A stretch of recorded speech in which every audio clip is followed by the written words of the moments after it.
Hey, good afternoon, everyone. It is Wednesday. Here with you at 2 o'clock, right after the close. So let's just jump in and take a look at what's happening with these markets. Here is March corn trading today, what some would call a rally. I really wouldn't call it that. You can see it should be really clear what's happening here with corn, right? In fact, I'm going to click my mouse here and just draw this horizontal line so you can see exactly where uh, you can see exactly what's going on. Corn broke through this shelf of support and now it's based and it's trying to retest some of it, right? So this low here is important, which was at 476.5, and then the hedge line up here at 488. What this is telling us is to do nothing at the moment. There's not any good buy signals, and certainly nothing technical here that would make us want to jump to own it.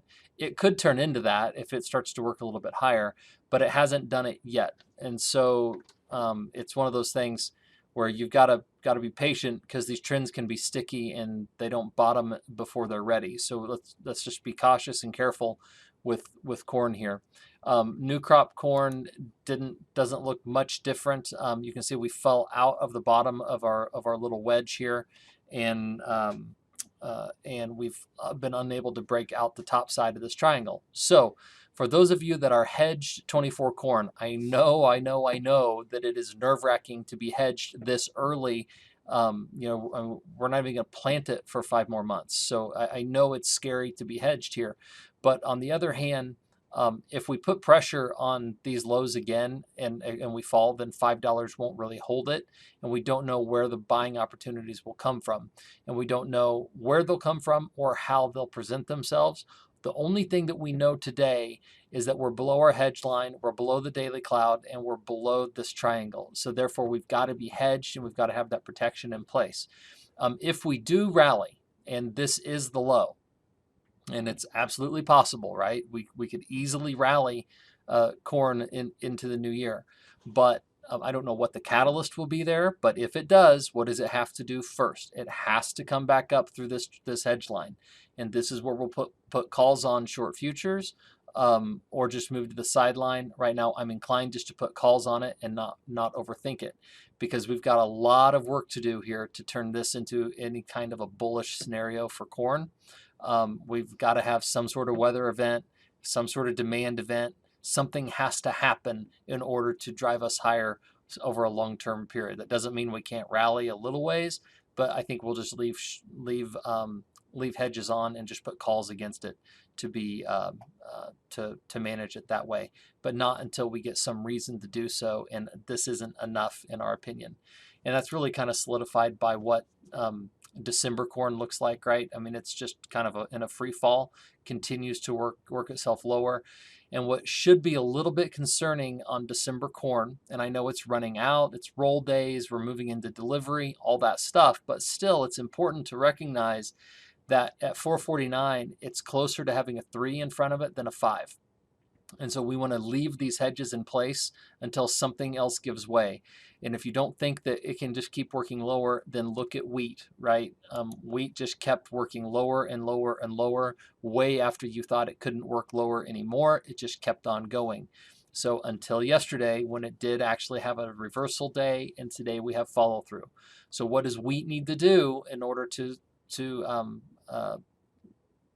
make us more bullish? Well, it's got to get up into this territory right in here, and ideally, it's got to back off a little bit. So up, down, up is what we want to see.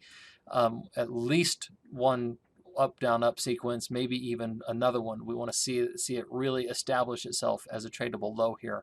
And yep, it looks pretty good. And so I think we're turning the corner here on wheat, but it's not quite enough, and corn is not going with it, and that should be problematic for everybody to look at. So I think that from a corn perspective, we got to see price action back up above this low right back here in December.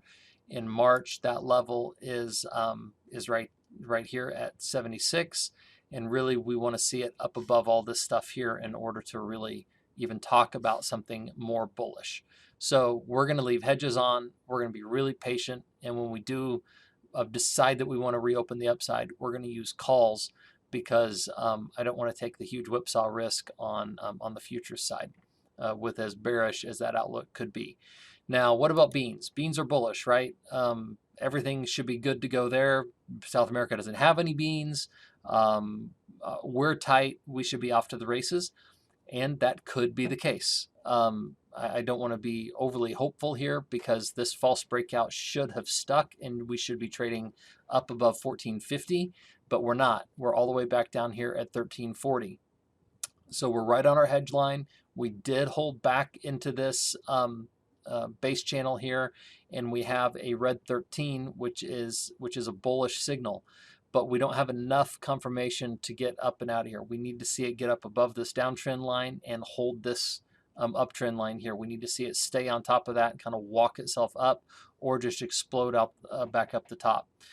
If we trade lower and get to the backside of it, then I think that for sure this low is vulnerable and down we go. So beans are a little bit more bullish than corn. Corn looks really bad, except for today's action looked a little better.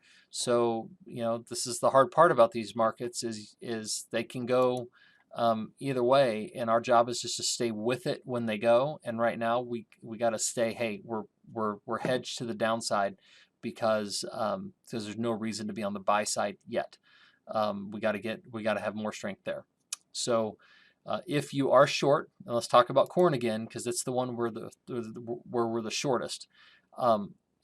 If corn works higher, we got to put calls on above this line right here or above here. So any additional strength up into here, we're going to be putting calls on at the 1510, 1520 level, somewhere in there, in order to put that reownership on. And then if we fall back out the bottom side, we'll take those calls off and hold short futures. So we're going to minimize the whipsaw by taking options positions rather than coming in and out of futures through there, and really try to be disciplined about that. Wheat, I think wheat's kind of the key. If it rallies and really pops and gets that up, down, up sequence, then I think corn may be able to follow it as well. But a day at a time, one trade at a time, one market at a time, and we're just going to sit here and be patient with this one and let it tell us what it wants to do over the next few trading days. Okay, that is only 7.5 minutes. Not a whole lot of other news to tell you to talk about. So we're going to hold hedges. We're going to be in a position where we know what we need to do. If the market moves higher, we'll know exactly what we need to do. Otherwise, we're going to be patient. And I hope everybody is on board with that. And I hope I'm being clear enough there for the time being. Remember, there is risk trading futures and options, and you should only do so in light of your own financial condition. We'll be back with you Friday or tomorrow, depending on the action. If it's needed, we will communicate. If not, we'll talk to you Friday. Have a great night. See ya.